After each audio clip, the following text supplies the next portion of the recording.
ইউনূস সরকারকে আমি আগেই সন্দেহ করতাম, এই লোকটা তো এনজিওর লোক, এই লোকের চারপাশে তো বেশ্যারা আছে, বড় বড় লুচ্চারা আছে, বড় বড় ধর্ষক প্রেমের পাশে আছে। ইউনূস সরকারের সাথে যেই ওই পতিতাদার সম্পর্ক, এই সম্পর্ক সে ভুলতে পারে নাই। আপনাকে সুখে থাকতে কি ভূতে গিলায় নাকি? আপনাকে ভূত পাইছে? আপনাকে ভূতে কিলায়? যদি ভূতে পেয়ে থেকে এমন কিলায় শুরু করবো, আপনি দেখতে পারবেন না। অভদ্র ব্যবহার করতেছি, অভদ্র ভাষা ব্যবহার করতেছি অভদ্রতার জন্য। এখানে আমি সুভদ্র ভালো ভাষা ব্যবহারই করতে চাই না। ওই কান বাজারে জন্ম হওয়া নারীরা একজন ভদ্র বিশিষ্ট সতী নারীদের আইন প্রণয়ন করে কিভাবে? এই বিশাল চক্রান্ত চলতেছে। ইউনূস সরকারের হটাবার এটা চক্রান্ত। সবগুলি ভারতের দালাল, এই সবগুলির সাথে ক্যালকাটা সংযুক্ত আছে। নারী নীতি, ওটা নারী নীতি নয়, বেশ্যা নীতি। আমি প্রথম যখন ইউনূস সরকারের সাথে দেখা করতে গেছিলাম, এই আমার সামনে আছে আমাদের মহাসচিব, যুগ্ম মহাসচিব। অনেক কথাবার্তা বলার পরে আমি স্পেশাল বলেছিলাম, জনাব, কোন অবস্থাতেই পাশ্চাত্যদের কোন আদর্শ নীতি সংস্কৃতি আমাদের চাপিয়ে দিবেন না। আমার আগেই সন্দেহ ছিল,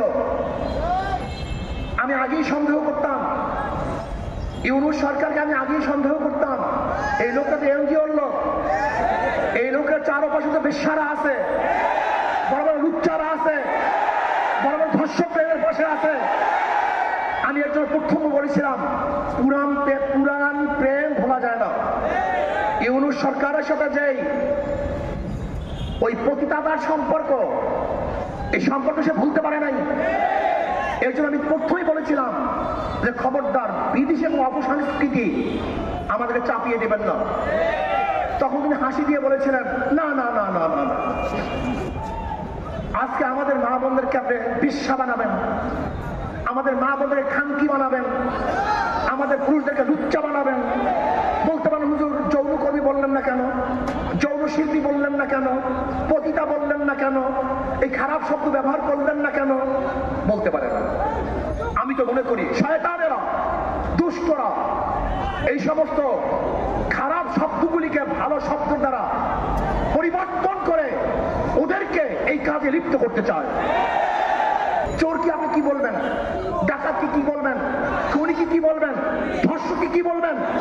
এই শব্দগুলি কেন প্রয়োগ করা হয়েছে? যেন মানুষ এই কাজগুলি না করে, মানুষ যেন এই কাজগুলিকে ঘৃণা করে। আপনি খারাপ কাজের সুন্দর সুন্দর শব্দ প্রয়োগ করে ওই খারাপ কাজকে ভালো বানাবার চক্রান্ত করতেছেন। এই যে বড় শয়তানি। এই নারী নীতি প্রণয়নকারী এরা কারা? এরা কোথা থেকে আসছে?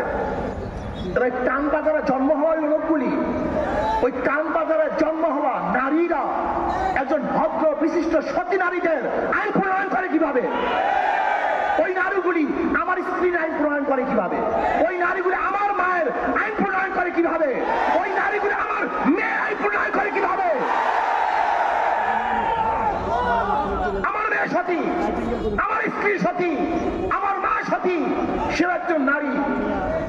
আমার মায়ের, আমার বোনের, আমার মেয়ের, আমার ফুফির, আমার নানির, আমার খালার আইন ওই বেশ্যারা করবে কিভাবে? ওই বেশ্যাগুলি সাহস কোথায় পেয়েছে? আমি বিশ্বাস করি এই বিশাল চক্রান্ত চলতেছে। ইউনূস সরকারের হটাবার এটা চক্রান্ত। সবগুলি ভারতের দালাল, এই সবগুলির সাথে ক্যালকাটা সংযুক্ত আছে, সবগুলির সাথে ক্যালকাটা সংযুক্ত। আপনারা দেখুন, বাংলাদেশের সবচেয়ে বেশি সংস্কারের পক্ষে এবং এই সরকার যেন সময় পায় সংস্কারের জন্য ইসলামী আন্দোলন বাংলাদেশ সবচেয়ে বেশি ভূমিকা পালন করতেছে। তারা প্রথমে যে কথা বলছে, আজও সেই কথা বলছে। আপনাকে সুখে থাকতে কি ভূতে গিলায় নাকি? আপনাকে ভূত পাইছে? আপনাকে ভূতে কিলায়? যদি ভূতে পেয়ে থেকে এমন কিলায় শুরু করবো, আপনি দেখতে পারবেন না। বিয়াকুব নাকি, যেখানে আমরা সবচেয়ে বেশি এদের জন্য ভূমিকা পালন করতেছি, আর উনি ইসলামকে জলঞ্জলি দিয়ে মনে করছে উনি কিছু দেখাইনি সবাই বাহবা দিবে। বাংলাদেশের মানুষ ছিলেন, এই দেখলেন মেট্রো রেল শেখ হাসিনা করছে, মনেও কেউ করে না। যমুনা ব্রিজ করছে, একবার কেউ ভুলে উচ্চারণ করে না। ওনার উন্নয়নের কথা তো সবাই ভুলে গেছে। বাংলাদেশের মানুষ চেনেন আপনি?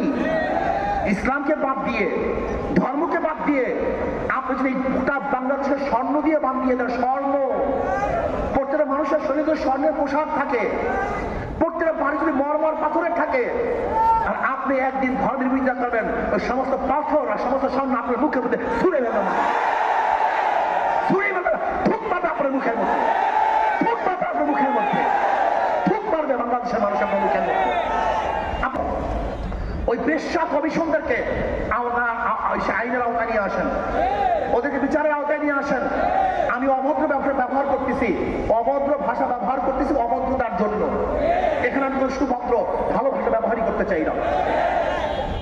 আপনার স্বপ্নগুলো আকাশ ছুবে প্রবাসীর হেলিকপ্টারের মাধ্যমে। বিয়ে, জন্মদিন অথবা যে কোনো বিশেষ প্রয়োজনে হেলিকপ্টার ভাড়া করতে যোগাযোগ করুন স্ক্রিনে দেয়া নাম্বারে। প্রবাসীর হেলিকপ্টার, নিরাপদ ও সাশ্রয়ী বাহনের বিশ্বস্ত নাম।